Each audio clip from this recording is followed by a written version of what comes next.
আসসালামু আলাইকুম। আজকে দেখাবো পাতি হাঁসের মাংস রান্না। তো হাঁসগুলো আমার বোন বাড়িতে পেলেছিল, আর এই তিতির মুরগিগুলো আমার ছেলে পালে। ওর কাছে খুব সুন্দর লাগে এগুলোকে। তো আমি প্রথমে এভাবে মশলাগুলোকে সুন্দরভাবে পাটায় বেটে নিলাম। এরপর কেটে রাখা মাংসগুলো আর আলুগুলোকে সুন্দর করে ধুয়ে আমি রান্নার জন্য প্রস্তুত করলাম। তো এবার কড়াইয়ের মধ্যে কিছুটা তেল দিয়ে একটু গরম করে নিয়ে মশলাগুলোকে হালকাভাবে ভেজে নিয়ে তার মধ্যে মাংস আর আলু এগুলোকে আমি দিয়ে দিলাম। দিয়ে সুন্দর করে কষিয়ে নেব।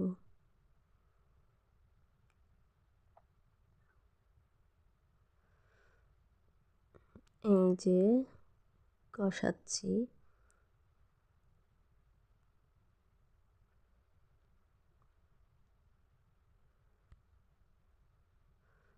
তেলটা উপরে উঠে এসেছে, কষানো হয়ে গেছে। এরপর আমি রান্নার জন্য প্রয়োজনীয় পানি দিয়ে ঢেলে দিলাম।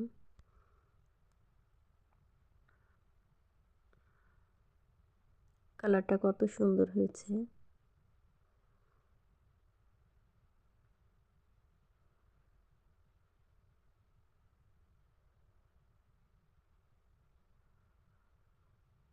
এরপর আমি আরেকটা কড়াইয়ে কিছুটা গোটা জিরা টেলে নিয়ে গুঁড়ো করে এগুলো মাংসের মধ্যে ছিটিয়ে দিলাম।